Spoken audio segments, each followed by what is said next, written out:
E se eu te disser que você está com câncer nesse momento? Qual seria a sua reação? A incredulidade é como um câncer em nossas vidas. Quer que eu te prove? Você é ansioso? Você é impaciente? Ou talvez orgulhoso? Então, esses são alguns sintomas dessa doença. Incredulidade é a causa do pecado, e o pecado gera morte. Mas eu tenho uma excelente notícia para lhe dar. Ela tem tratamento. Cristo é o médico. E o remédio? Fé na graça futura. Lutando contra a incredulidade.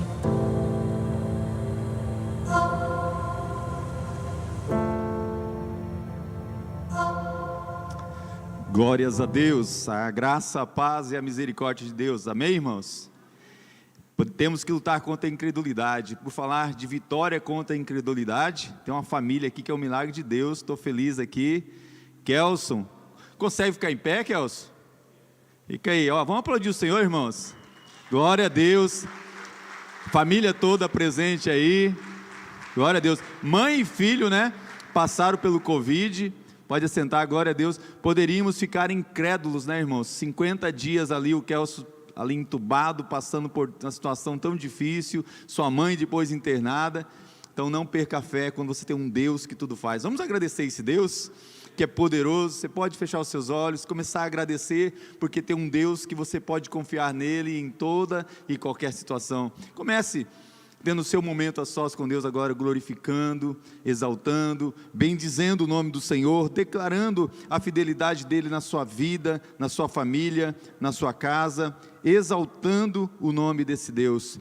Pai bendito, Pai glorioso, obrigado por esta manhã de aprendizado da Tua Palavra, manhã em que o Teu povo pôde estar aprendendo da Tua Palavra. Obrigado, Senhor, por cada vida, cada professor que tem dedicado o seu tempo para o ensino.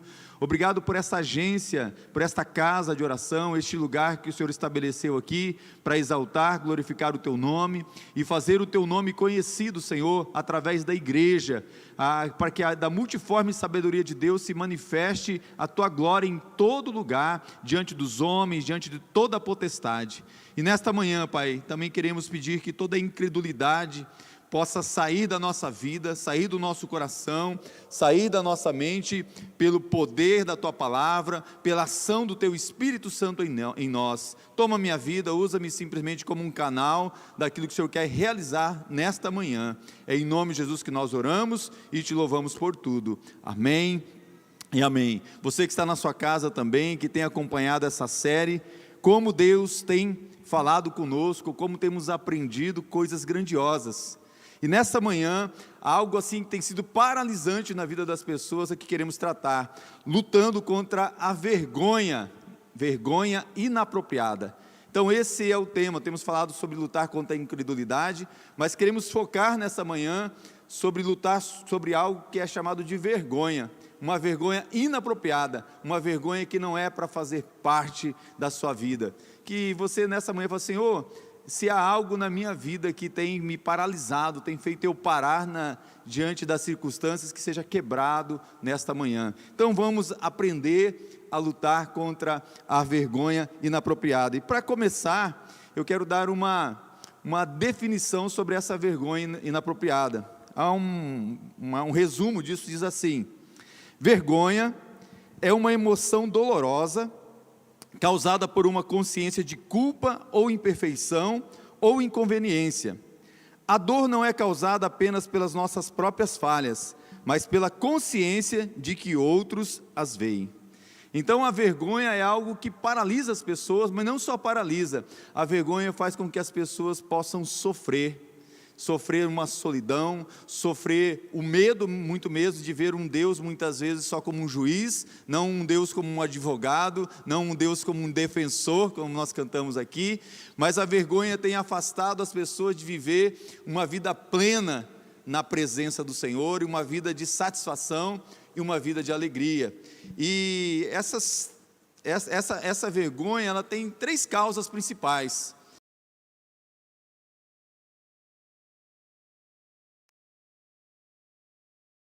Bom, nesse resumo, a primeira é a culpa. A culpa, ela é a primeira causa da vergonha. Imagine você, homem, né, mulher, esse ano talvez, que já vem declarando o seu imposto de renda, né? E talvez você, eu acredito que aqui na igreja não, né? Mas em algum lugar pode ter pessoas que vêm sonegando e vêm enganando, né?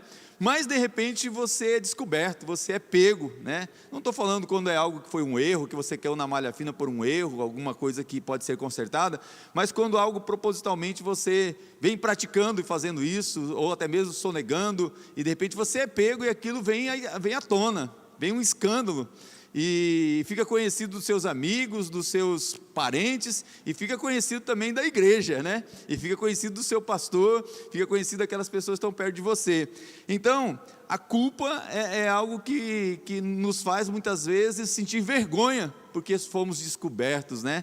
Aquela culpa lá de Adão, quando ele tentou depois encobrir, né, a culpa, né, do pecado, tentando do seu jeito resolver, mas para Deus não tem como encobrir, né? Deus chega e fala: Adão, o que você fez, né?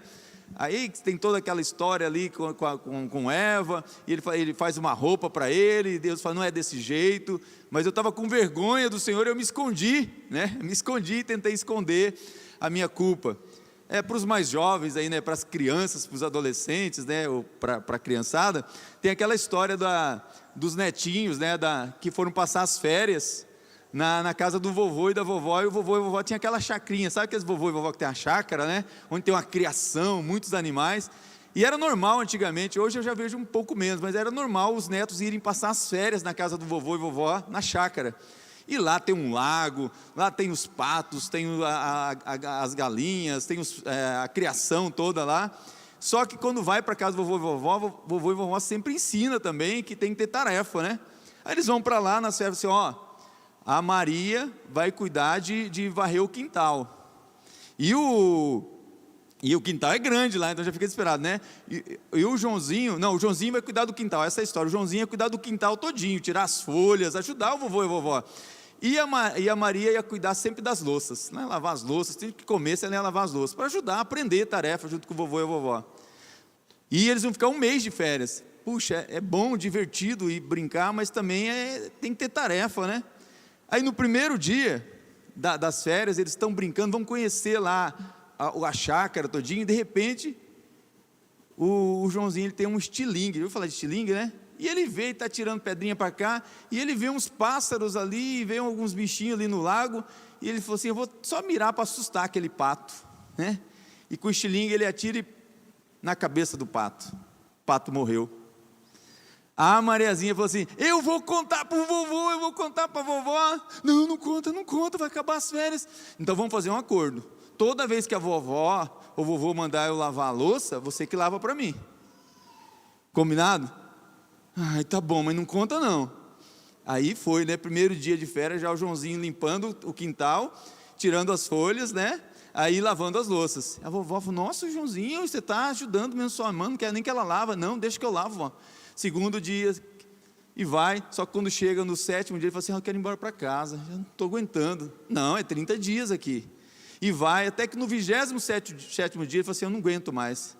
Ele procura a vovó, fala: vovó, eu fiz um negócio errado aí, eu matei o seu pato, e eu estava com vergonha de contar para a senhora que eu fiz isso. Joãozinho, desde o primeiro dia, agora eu entendi que você está fazendo a tarefa, porque desde o primeiro dia, o dia que você deu a estilingada no pato, eu estava na janela vendo. Eu só estava esperando você vir me contar que eu já tinha perdoado você. E assim a culpa você vai carregando alguma coisa que você precisava confessá-la, precisava levar para quem pode acabar com a sua vergonha.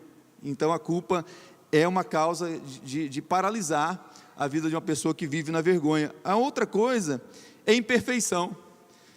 Talvez você acompanhou, e eu gosto muito das Olimpíadas, né? Você acompanhou, vem aqueles representantes das nações, tem lugar que vem um representante só, e as pessoas, mesmo que ele não consegue fazer todas as coisas ali, as pessoas aplaudem, porque ele realmente está lutando para representar a sua pátria. Mas tem alguns que lá na sua pátria, por exemplo, tem alguns que lá no seu país, ele é o melhor entre todos do país. E talvez ele é um campeão da corrida de 3.000 metros, né? No seu país. E quando ele vem para competir com todas as outras nações. E ele vai para competir, e de repente quando dá a largada lá, ainda é classificatório, ainda não é para nem disputar o ouro, né? Ele recebe uma volta de todos, ele termina em último, né? E diante de todos ele fala assim, puxa vida, teve outros melhores que eu estou envergonhado, eu não consegui representar o meu país como eu devia, eu sou imperfeito, eu não consegui realizar a prova com a mesma maestria que eu faço no meu país, então ele se sente imperfeito. Então a vergonha também da imperfeição, da gente não conseguir ser o que os outros querem que a gente seja, ou o que a gente pensa que a gente deve ser, é algo paralisante. Também existe aquela situação da inconveniência. Sabe o que é inconveniência? É quando você foi convidado para uma festa, por exemplo, e todo mundo falou que era uma festa de fantasia, né? Só que de repente mudaram a festa e não te avisaram, e você chega lá fantasiado, né?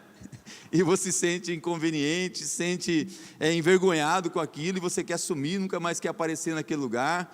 De repente você vai num lugar, não te avisaram que o traje que tinha que usar, e você vai com uma roupa totalmente fora daquilo, você se sente, puxa, por que não me avisaram? Então é um tipo de vergonha de você se sentir inconveniente em alguma situação. Então, esses são os tipos de situações que a vergonha pode nos paralisar. Mas para você entender, e eu quero chegar daqui a pouco no cerne da questão, eu quero falar um pouquinho desses dois tipos de vergonha. A Bíblia, e eu quero usar a Bíblia para isso. Então eu quero dizer para você que tem um tipo de vergonha, que é a vergonha inapropriada, e a vergonha apropriada. Pastor, tem vergonha inapropriada e vergonha apropriada? Eu não sabia disso. Então hoje pela manhã você já vai aprender, para a gente entrar no cerne da questão do que a gente precisa tratar para vencer isso que é tão paralisante na vida das pessoas. A vergonha inapropriada é o tipo de vergonha que não devemos ter. Então, se é inapropriado, nós não devemos ter esse tipo de vergonha. Em outras palavras, a vergonha inapropriada é uma vergonha por algo que é bom, algo que não desonra a Deus. Então, você não pode ter vergonha de algo que na verdade vai honrar a Deus. Você tem que ter no seu coração que essa vergonha que você tem, que é inapropriada, não está desonrando a Deus. Você está falando, por que é inapropriado? Então não tem que ter vergonha. Por exemplo, pastor, Paulo ele fala que não devemos ter vergonha de anunciar o Evangelho. Então é uma vergonha que você não deve ter. Eu não tenho que ter vergonha de anunciar o Evangelho. 2 Timóteo 1,8, ele fala assim, dando um conselho para Timóteo, fala, não te envergonhes, portanto, do testemunho do nosso Senhor, nem de ser encarcerado como sou eu, pelo contrário, participa comigo dos sofrimentos a favor do Evangelho, segundo o poder de Deus. Paulo está dizendo assim, você não tem que ter vergonha de fazer algo que glorifique a Deus, até mesmo se você for preso por fazer isso, não tenha vergonha. Então a vergonha inapropriada é você não ter vergonha de algo que realmente vai exaltar, vai glorificar o nome de Deus. Ao contrário, eu tenho que ter vergonha, né, de fazer algo que desonra a Deus. Então eu tenho que tirar isso da minha vida, uma vergonha que é inapropriada também, quando eu deixo de fazer o que eu deveria fazer para glorificar o nome de Cristo. Então, por exemplo, eu não tenho que ter vergonha de anunciar, certo? Mas se de repente eu deixo de anunciar, isso é inapropriado. Um exemplo legal disso, você pode abrir a sua Bíblia em Lucas, capítulo 22, só para eu dar um exemplo legal sobre uma vergonha inapropriada, porque você não pode ter vergonha de anunciar o Evangelho. Eu não posso ter vergonha, até mesmo se isso vai me dar cadeia. Olha só como é sério. Então um exemplo desse para mim é Pedro. Um exemplo negativo, que ele não deveria ter vergonha de dizer quem ele era e de anunciar o Evangelho. Está em Lucas 22, quando prenderam Jesus, Jesus foi preso, e Pedro estava nessa hora seguindo Jesus de longe. Era inapropriado ele fazer isso, ele não devia ter vergonha de dizer quem ele era.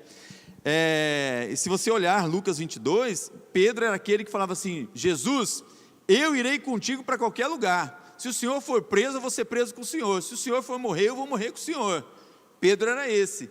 Mas de repente, quando Jesus é preso, e Pedro está acompanhando aquela situação de longe, vocês lembram a história? Quando começam a indagar Pedro e a chegar, apertar mesmo assim, você é um deles, né? Você lá da Igreja Batista Memorial, você segue Jesus, né? Você é um crente, você é um discípulo de Jesus. Jesus? Eu nem conheço ele, nem sei quem ele é, não sei nem o nome dele.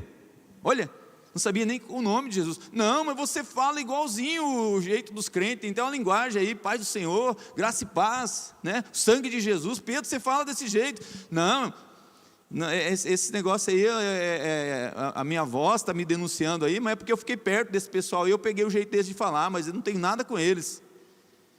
E na história lá, você sabe, eles vão apertar mais um pouco Pedro, que ele está sentado lá junto daquela fogueira com o pessoal ali. Fala assim: olha, a gente já viu você com ele, você conhece ele. E é interessante, irmãos, que talvez assim, é como se o lugar onde Pedro estava, dava para ver onde Jesus estava sendo julgado. E Pedro começa a ser ali apertado, e ele vai negando o Evangelho, negando Cristo, ao ponto de falar assim: eu não sei nem o nome dele, eu não sei quem ele é. Aí quando apertam mais ele fala assim: ó, sabe o que é uma coisa? Eu juro que eu não conheço ele, eu juro. Sabe aquela história de criança antigamente? Eu quero ver minha mãe mortinha se eu estiver mentindo. Já viram isso? Que risco que você corre, né? Porque Pedro falou a mesma coisa, falou assim: eu quero que eu morra agora. Esse era o significado. Se eu estiver mentindo, que eu conheço ele, eu quero morrer agora. E nessa hora, a Bíblia relata, é uma hora assim que Pedro olha para aquele lado que Jesus estava, e Jesus olha para o lado dele. Há um encontro de olhares. E fala que quando Pedro olhou para o olhar de Jesus, ele se lembrou do que Jesus tinha dito: olha, antes que o galo cante, você vai me negar, e vai me negar 3 vezes. E fala que quando Pedro teve aquele confronto com o olhar de Jesus, ele saiu dali envergonhado e chorou amargamente. Chorou amargamente. Então, esse tipo de vergonha não pode estar na nossa vida, porque Pedro chegou ao ponto de dizer assim: eu quero que Deus me mate se eu estiver mentindo. Esse era o sentido da palavra grega do que Pedro estava usando ali. Então, nós precisamos entender que a vergonha inadequada, ela tem os 2 lados. Eu não preciso ter vergonha de anunciar aquilo que glorifica a Deus, mas eu tenho que ter vergonha daquilo que não exalta, que não glorifica o nome do meu Deus. Então a pergunta que eu tenho que fazer para você, quando você está sentindo alguma vergonha, como Pedro sentiu: de quem é a honra que está em jogo na nossa vergonha? Tá? Quando você tiver uma situação difícil, de quem é a honra? Eu estou preocupado com o que vão pensar de mim? Eu estou preocupado com o que as pessoas acham sobre isso? Ou estou preocupado com aquilo que eu vou fazer, se vai exaltar e glorificar o nome do Senhor? Você está entendendo? Você compreende a grandeza disso? É extremamente importante entender isso, porque muito do que se faz por sentir vergonha, não é o fato de termos trazido a desonra a Deus nas nossas ações. Muito do que se faz é porque o que eu estou querendo trazer honra para mim. E não é que eu estou querendo desonrar a Deus, mas eu estou mais preocupado com a minha honra. Estou mais preocupado com o que as pessoas pensam para mim. Eu acredito que a maioria das pessoas não quer desonrar a Deus, mas muitas vezes eu estou muito mais preocupado com o meu bem-estar, com o que as pessoas vão pensar comigo. Muita vergonha cristã vem do que o homem pensa e não do que Deus pensa. Pare para pensar muitas vezes: o que será que Deus pensa sobre isso, sobre a minha atitude, de como eu devo ser, de como eu devo me portar? É por isso que Romanos 1,16 assim: não me envergonho do Evangelho, porque é o poder de Deus para a salvação de todo aquele que crê. Não tenha vergonha do Evangelho. Essa vergonha, ela é inadequada para o crente. Eu tenho que saber que eu sou luz, eu sou sal, eu vou ser diferente mesmo. E o mundo, ele vai muitas vezes se levantar contra você.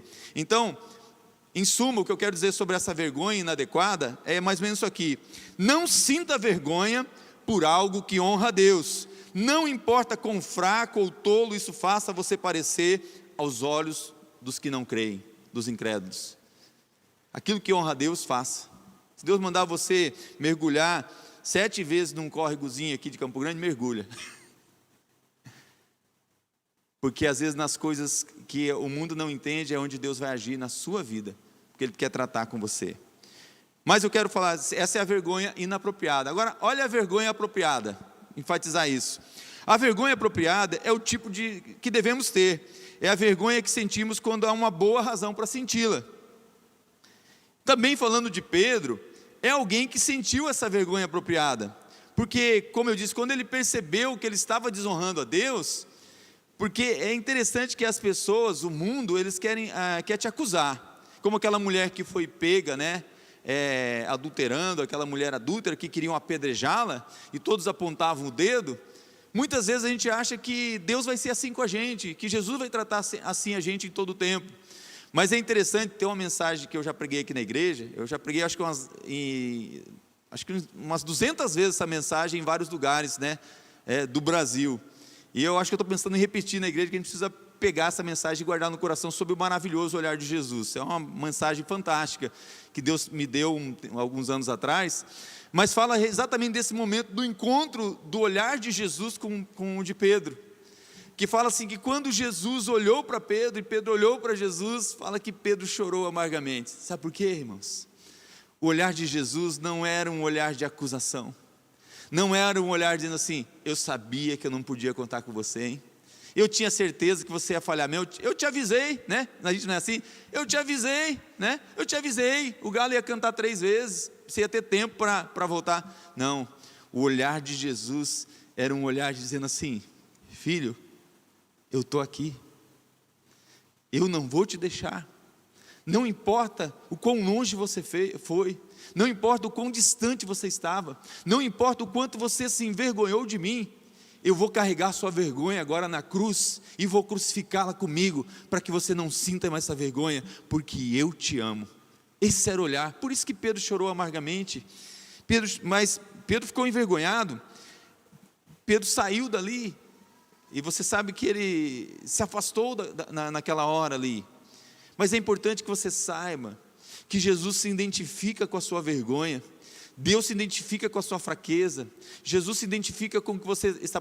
Quando Jesus olhava para uma prostituta, quando Jesus olhava para um bandido, quando Jesus olhava para um sonegador de imposto, quando ele olhava para um fariseu, ele olhava aquilo como algo que não era para fazer parte da vida da pessoa, ele olhava para aquilo como se fosse uma lama, uma sujeira, como se alguém tivesse caído na lama, se sujado. Ele falava assim, isso não é do meu filho, isso não é da minha filha. Ele via por trás daquela camada de lama, um filho, uma filha que caiu e se envergonhou. Sabe quando você cai um tombo e fica sem graça, que todo mundo ri, alguém filma e faz um meme, faz uma brincadeira?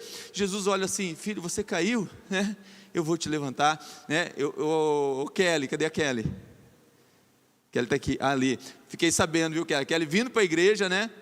Sofreu um acidente, né? Mas voltou para casa, e mesmo o joelho que ela tinha operado, machucou, ela está ali, você deve estar com um pouquinho de dor, né? E voltou. Imagine, né, a queda, né, Kelly? Você falou assim, eu caí, né? O que vai ser de mim? Mas você se levantou. E esse Deus nosso é assim, é um Deus que Ele olha para a sua queda, mas Ele não olha para te envergonhar, para que você fique com vergonha e fala assim, eu estou estendendo a minha mão para te levantar. Era esse olhar que Jesus deu para Pedro, porque esse olhar de Jesus é poderoso, porque Jesus é capaz de amar você, mesmo diante daquilo que você envergonhou Ele, ou você está envergonhado por alguma situação. Ele te entende, Ele te compreende. Então o critério bíblico para vergonha inapropriada não sinta vergonha por algo que honra a Deus, não importa quão fraco, tolo, errado isso faça parecer aos olhos das outras pessoas, mas você pode sentir vergonha daquilo que realmente não está glorificando o nome do Senhor. Então o critério bíblico para vergonha apropriada, diferente da inapropriada, é assim: sinta vergonha por ter uma participação em qualquer coisa que desonra a Deus, não importa o quão forte ou sábio ou certo isso possa parecer aos olhos dos homens, não faça. Sabe aquilo que está no Salmo número 1? Bem-aventurado é o homem, né, que não se assenta na roda dos escarnecedores. Se você está num lugar onde é um grupo que manda coisas obscenas no WhatsApp, fala assim, eu vou sair do grupo, irmãos. Isso não glorifica o meu Deus, eu não vou participar, eu não vou colocar só a carinha de triste, saia desse grupo. Eu não vou estar em rodinhas de piadas, onde estão satirizando o nome do meu Deus. Eu preciso saber que eu tenho que me assentar num lugar onde glorifica o meu Deus. Pedro, quando se assentou um pouquinho na roda dos escarnecedores, ele ficou desconhecido, ele ficou envergonhado, ele já não sabia mais quem ele era, ele já não sabia mais nem quem era Jesus na vida dele. Então, sinta vergonha, sim, daquilo que não glorifica ao Senhor. Não tente agradar as pessoas, por mais sábio, isso é intelectual. O mundo hoje está pregando isso, olha, isso aqui que é o certo. Vão ensinar para os seus filhos, olha, seu pai é homofóbico, seu pai é isso, seu pai é aquilo. Porque a inteligência, a sabedoria humana, Tiago fala, a Bíblia relata, ela é demoníaca, porque é uma sabedoria secular, e nós precisamos nesse momento, meus irmãos, de uma sabedoria que glorifica o nome do Senhor, uma sabedoria do alto. Ela é pura, ela é cristalina, ela é a fonte, é água, é uma sabedoria que ela é pacífica, não é para obrigar a entrar em contenda com ninguém, é uma sabedoria que ela é imparcial, eu não estou do lado desse ou daquele, eu estou do lado da verdade absoluta, que é Cristo. Tiago fala, né, a sabedoria de Deus é pura, é pacífica, é tratável, é cheia de misericórdia, produz frutos, produz restauração. E aí eu gastei esse tempo, que eu preciso chegar no ponto principal aqui, que é como vamos lutar contra essa incredulidade, né? Como vamos lutar contra essa vergonha inapropriada. Então aqui está a questão principal que eu quero tratar com você nessa manhã, porque não adianta a gente falar conceitos, vergonha apropriada e inapropriada, se eu não sei como vencer isso. Então eu quero chegar no ponto aqui, que a questão crucial agora é como lutar e vencer. Amém, irmãos? Como eu ajudar outras pessoas também a lutar e vencer. E eu quero usar esse momento aqui, uma palavra que nós temos tratado em toda essa série de lutar contra a incredulidade: graça futura.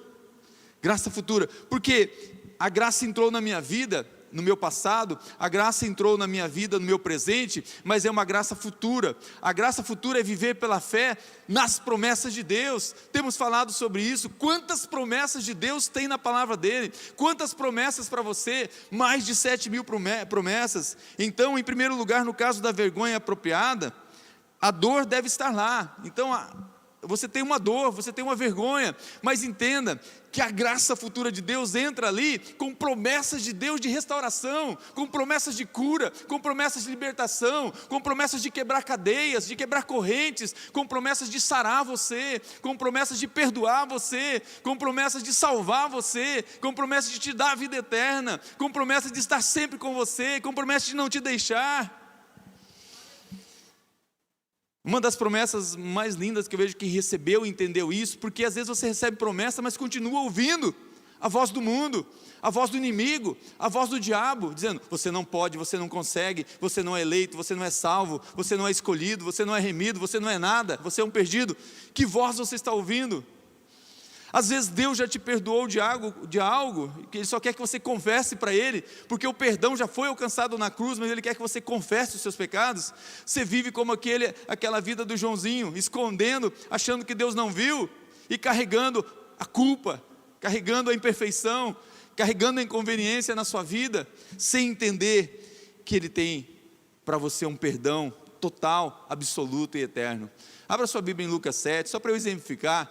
Eu gosto muito daquela história, a partir do versículo 36, como a graça futura entrou na vida daquela mulher prostituta. Poxa, pastor, mas o meu pecado não chega, né? A minha situação, a minha vergonha não chega à dimensão dessa mulher prostituta, né? Não existe pecadinho ou pecadão, mas existe perdão, existe libertação. Olha só, essa mulher que era prostituta e foi perdoada sem Jesus, com certeza, imagine, será que ela não sentiu vergonha de algumas situações? Quem não sente vergonha de entrar num lugar onde as pessoas não querem você, de entrar num lugar onde os olhos te olham com acusação, onde as pessoas olham e falam assim: aquela lá, ela ou era prostituta. Sabe quem é aquela mulher lá? É adúltera. Jesus fala com ela: como que ela vem aqui na nossa casa? Como que ela entra na nossa igreja? Como que ela vem na nossa festa? Como que ela vem no nosso PGM? Como pode estar essa mulher aí? Era muito parecido. Aquela mulher poderia ficar tão envergonhada de chegar naquele lugar, mas ela entendeu que a maior vergonha era não reconhecer aquela que perdoou os seus pecados. Ela não dar glória àquele que fez a maior redenção na vida dela. Ela talvez entendeu o que o salmista Davi disse: que darei eu ao meu Senhor por todo o benefício que Ele me fez? Eu vou pagar os meus votos. Olha, o meu perfume mais caro, eu vou quebrar o frasco, eu vou derramar todo esse perfume nele, porque ele fez o que ninguém fez. Ele me disse algo que ninguém podia dizer: filha, perdoados são os teus pecados. Qual é a voz que a gente vai ouvir? Daqueles que nos acusam com olhares, ou daquele, como está lá em Lucas 7,48, disse: perdoados são os teus pecados. Ela vai ouvir a voz dos convidados, ela vai ouvir a voz daqueles que lá atrás queriam apedrejar aquela mulher, vai ouvir a voz daqueles que são religiosos muitas vezes, que muitas vezes querem só acusá-la e mostrar a lei para ela e não mostrar a graça, ou ela vai ouvir a voz daquele que lá no versículo 50 de Lucas 7 disse: a tua fé te salvou, vai em paz. Ele não só perdoa, mas ele salva e ele traz paz, uma paz que o mundo não conhece, uma paz que o mundo não pode dar, a paz do verdadeiro Deus, a paz do nosso Senhor Jesus Cristo. Ele lhe deu uma promessa: filha, os teus pecados estão perdoados, a tua fé te salvou, o teu futuro será de paz, você tem eternidade para viver comigo. Qual é a voz que você tem ouvido diante da vergonha que o mundo quer fazer você passar ou se envolver? Para ela tinha que ter a fé na graça futura. O salmista no Salmo 134 diz: contigo está o perdão para que o temam. Isaías 55, 6 e 7, eu gosto demais, fala: busque ao Senhor enquanto pode se achar, busque enquanto está perto. Esse é um tempo da graça, é um tempo da presença do Senhor. 1 João 1,9 diz: se confessarmos os nossos pecados, Ele é fiel e justo para nos perdoar os pecados e nos purificar de toda injustiça. Atos 10,43 diz: todo aquele que nele crê, recebe remissão dos pecados. Qual é a voz que vamos ouvir? A questão é o poder libertador do perdão de Deus para o nosso futuro. Porque a graça de Deus não é uma permissão para ninguém pecar. A graça de Deus é o poder para você viver confiando nas promessas dEle, confiando naquele que prometeu. Liberdade da vergonha. O perdão, ele é cheio de graça futura. Então, por isso, segunda coisa que eu quero deixar para você: graça futura é crer no poder de Deus. Só tem um que tem o poder de salvar. Ninguém, esteja no céu, na terra, em qualquer lugar, em qualquer galáxia, não existe ninguém a não ser o nosso Deus que tem poder para salvar. Como aquela canção, né? Cristo, né? Tem poder para salvar. É só Ele que tem o poder. Então, o segundo exemplo para lutar contra a vergonha é quando sentimos vergonha por algo que nem sequer é mal, como Jesus ou o seu Evangelho. Novamente eu bato nessa tecla: eu tenho que crer no poder do Evangelho. Eu creio que o poder do Evangelho transforma. Eu não posso ter vergonha do Evangelho, porque o Evangelho é boas novas, o Evangelho é boa notícia para as pessoas. O bom Evangelho vem cheio do poder do Espírito Santo, vem cheio do dunamis, do dinamite, vem cheio do Espírito Santo, um Espírito Santo que convence. Você só tem que anunciar a boa notícia e deixar que o Espírito Santo, que é o poder de Deus, possa agir pela graça de Deus na vida das pessoas. Um Espírito que convence do pecado, da justiça e do juízo de Deus. Não me envergonho, porque eu sei em quem tenho crido, também disse Paulo. Eu não me envergonho do Evangelho, sabe por quê? Eu sei em quem tenho crido. Você sabe em quem você tem crido? Você tem crido no que a televisão diz? No que as notícias dizem? No que as pessoas falam? Ou você vai crer naquele que você pode depositar a sua vida? Eu sei em quem tenho crido e eu sei que Ele é poderoso para guardar o meu depósito. Deposite a sua confiança no poder do Senhor. Lutar pela fé na graça futura de Deus é realmente crer no Evangelho, que é o poder de Cristo. Como que é o Evangelho na sua vida? Cremos que o poder de Cristo se aperfeiçoa na nossa fraqueza? Eu preciso crer nisso. Eu creio realmente que o Espírito Santo, Ele assiste às minhas fraquezas. Eu creio realmente que quando eu não sei nem orar, o Espírito intercede por mim, e Ele mesmo expressa para o Senhor a minha dor, a minha fragilidade. É crer no poder do Senhor, poder para qualquer situação, poder para reverter história, poder para curar, poder para realmente expulsar demônios, poder para dar vista ao cego, poder para fazer coisas impossíveis aos olhos humanos. Eu preciso dessa graça futura na minha vida. E por fim, graça futura é confiar no amor de Deus. No que você tem confiado? No que você tem confiado? a partir do capítulo 21 do Evangelho de João. Se quiser abrir João ali, capítulo 21. Lembra aquele Pedro que negou Jesus? Lembra aquele Pedro que falou que nem conhecia ele? Aquele Pedro que sai e chora, né, arrependido, envergonhado? Não pode parar aí, irmãos. Eu preciso tomar posse da graça futura na minha vida, que é o amor de Deus. Olha o que diz João 21, a partir do versículo 1. Lembra quando Pedro saiu, chorou amargamente, e depois acontece todo aquele processo da crucificação de Cristo, a ressurreição de Cristo. Eu não sei se você sabe, se você olhar lá em 1 Coríntios, dos discípulos, Jesus apareceu primeiramente para Cefas, para Pedro. Foi o primeiro que ele quis encontrar, né? Mas a Bíblia fala que quando, aqui no capítulo 21 de João, que Pedro e os outros discípulos, né, estavam juntos, Pedro, Tomé, Natanael, eles estavam ali pescando novamente, voltaram a fazer. Quando a vergonha toma conta da sua vida, você volta a fazer as coisas que não era mais para você fazer, as coisas que eram para ficar para trás. Você quer voltar para o Egito, você quer voltar a comer cebola, você quer voltar a comer pepino, você quer voltar para as coisas que já não era para você voltar. E Pedro está lá pescando e de repente eles não estão pegando peixe, alguém diz para ele lançar a rede do outro lado, mas tem alguém lá na praia preparando um jantar, e de repente eles falam: Pedro, é o Senhor, é Jesus. Jesus não deixa você ser envergonhado para sempre, porque na cruz do madeiro Ele tomou toda a vergonha, Ele se fez vergonha no nosso lugar. E se Pedro se assentou naquela fogueira da vergonha, agora uma vergonha que era inapropriada, agora Jesus chama ele para uma vergonha apropriada. Vem aqui para a fogueira que eu preparei, vem aqui para o jantar. E começa uma conversa tão íntima. Pedro, olha o amor dele, a graça. Você me ama? Eu te filéu, Senhor, eu te amo. Um amor de amigo, assim, um amor que eu não quero ficar longe do Senhor. Então, cuida das minhas ovelhinhas. Pedro, você me ama? Ai, Jesus perguntou de novo, será porque eu envergonhei ele? Será que foi porque eu falhei com ele, está me perguntando novamente? Senhor, o Senhor sabe que eu te filéu, eu te amo, é um amor que... O Senhor é meu melhor amigo, o Senhor é tudo que eu tenho. Então Pedro, cuida dos meus cordeirinhos, cuida deles. Mas Pedro, você me ama?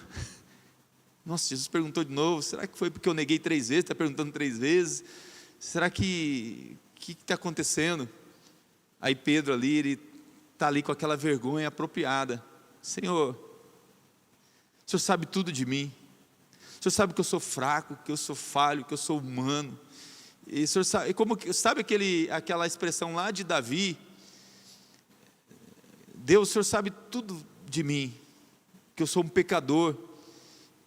Mas Davi também fala que a intimidade do Senhor só é revelada para aqueles que querem ter comunhão com o Senhor, que querem aprofundar essa intimidade com o Senhor. Então Pedro está dizendo: Senhor, o Senhor sabe o quanto eu sou íntimo do Senhor, quero ter intimidade com o Senhor, e eu não tenho esse amor na dimensão que o Senhor tem. O Senhor sabe tudo. E Jesus desce e fala com ele, né, novamente, fala assim: você me ama? Você me ama, então segue-me. Ou seja, entenda uma coisa, não tem nada que você possa fazer, como Philip Yancey disse no livro Maravilhosa Graça, não tem nada que você possa fazer, Pedro, para eu te amar menos, não tem nada que você possa fazer para eu te amar mais.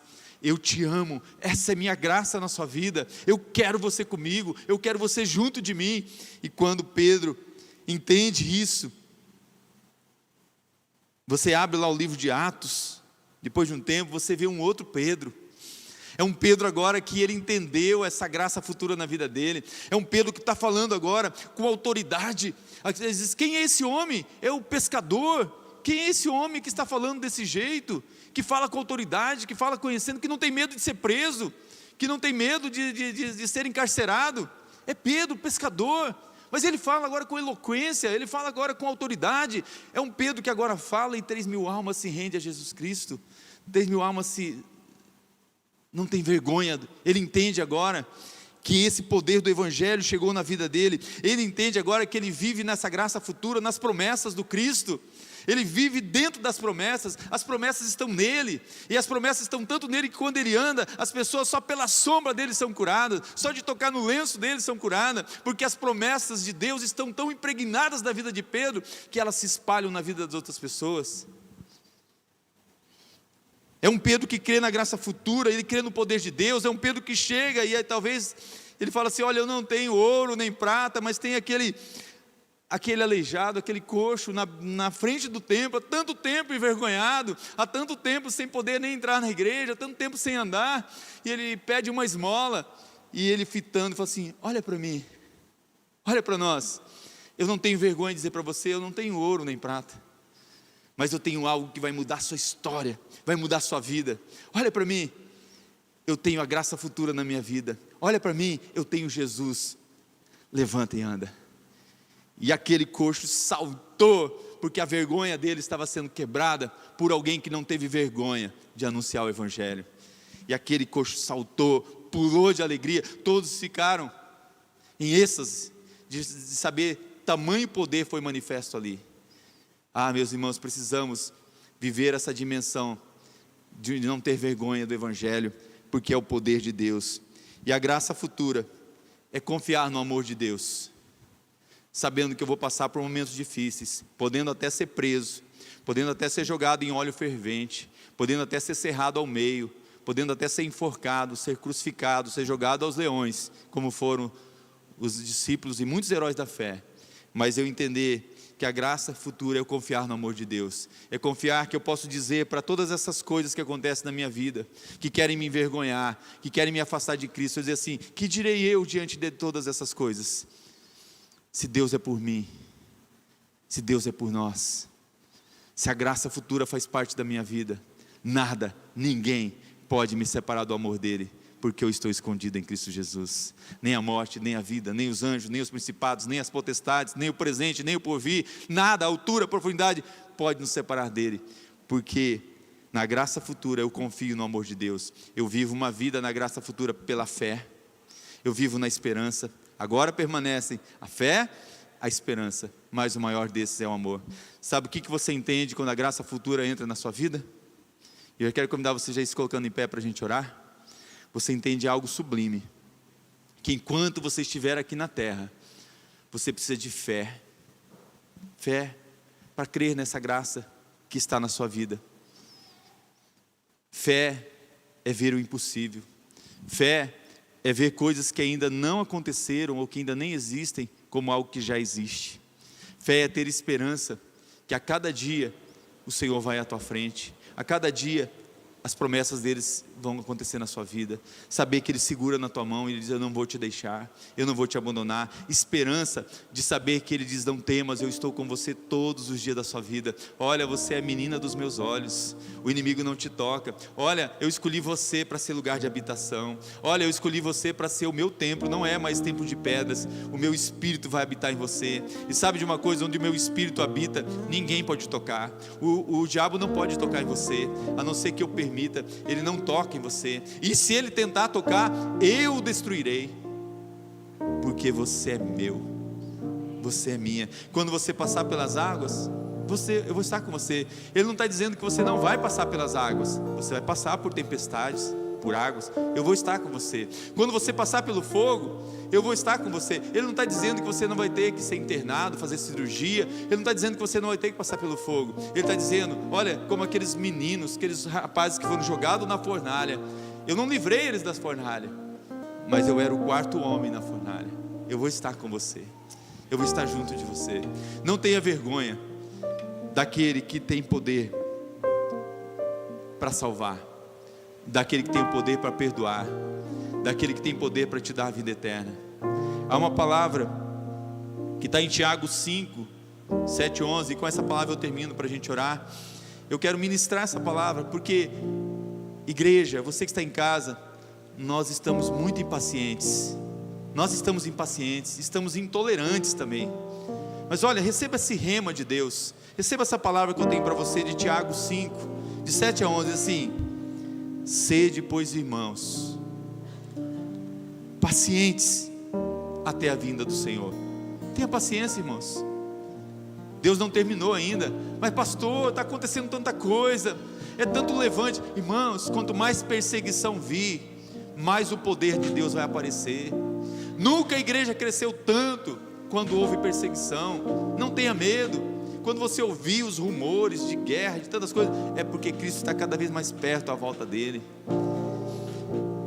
Irmãos, tomai por modelo no sofrimento e na paciência dos profetas, os quais falaram no nome do Senhor. Jesus falou assim: eu sou o modelo, e eu deixei os profetas, os pastores para você, até mesmo os pastores, os profetas, os homens de Deus, aqueles da história, para ser para vocês um referencial. Eis que temos por felizes os que perseveraram firmes. Você quer ser feliz? Persevere, sabendo que essa luta, essa batalha, tudo que passamos, essa leve e momentânea, o que tem de leve, pastor? Leve e momentânea comparado com aquilo que tem no porvir, com aquilo que Deus preparou. Tendes ouvido, olha o exemplo que ele usa aqui: tendes ouvido da paciência de Jó, e vistes que o fim que o Senhor lhe deu, porque o Senhor é cheio de terna misericórdia e compassivo. E por último, eu ministro no seu coração o que está em Lamentações 3:25. Bom é o Senhor para os que esperam nele. Você espera no Senhor? Amém. Então erga suas mãos aos céus. Eu quero orar por você agora. Eu quero orar por você que talvez tem se sentido envergonhado. Quero orar por você que talvez pessoas te envergonharam, palavras te feriram, te machucaram, te acusaram. Talvez não foi na dimensão daquela mulher prostituta que foi perdoada, mas pessoas olharam para você de uma maneira que você percebeu os olhares tortos, os olhares de acusação. Talvez falaram coisas de você que você não gostaria que tivessem falado. Talvez até mesmo amigos. Sabe Jó? Os amigos dele queriam ajudar ele, mas falaram assim: Jó, você está assim porque você é arrogante. Jó, você está assim porque você não tem fé. Jó, você está assim porque você é prepotente. Jó, você está assim porque você precisa confessar pecado. Jó, isso aí é pecado, por isso você está passando por essa luta. As pessoas têm vários julgamentos. Sabe o que Jó fez? Ele poderia ficar magoado com seus amigos. Ele orou pelos seus amigos. Libere perdão para quem te feriu. Libere perdão para quem te envergonhou. E peça perdão se você tem envergonhado alguém. Peça perdão se você não tem honrado e glorificado a Deus no seu dia a dia. Pai, em nome de Jesus, toda incredulidade cai por terra quando a graça do Senhor é derramada sobre a igreja. Cada mão levantada agora, Senhor. Que receba, Pai, nesta manhã, da Tua graça, do Teu amor. Que o amor de Deus o Pai, o amor com que o Senhor tem nos amado, o amor com que o Senhor nos alcançou, que o amor de Deus o Pai, a graça redentora do nosso Senhor Jesus Cristo, favor imerecido, aquele Senhor que lá na cruz do madeiro recebeu todo o escárnio, aquele Senhor que recebeu coroa de espinhos, aquele que foi esbofeteado, que cuspiram nele, mas ele não tomou essa vergonha como algo para eles desistir, mas ele entregou essa vergonha para a glória do Senhor, dizendo na cruz: Pai, perdoa, eles não sabem o que fazem. E não sabiam, Pai, que ali estava o Redentor, ali estava o Salvador. Que essa graça redentora de Cristo se renove nesta manhã na vida dos meus irmãos, das minhas irmãs que estão aqui, estão nas suas casas. E que o poder do Espírito Santo Consolador seja sobre o teu povo, hoje e sempre. Amém e amém. Se você recebe essa palavra, aplauda o Senhor, dê um glória a Deus, dê um glória a Deus. Ergue as suas mãos aos céus e vamos terminar esse culto adorando o Senhor, cantando, exaltando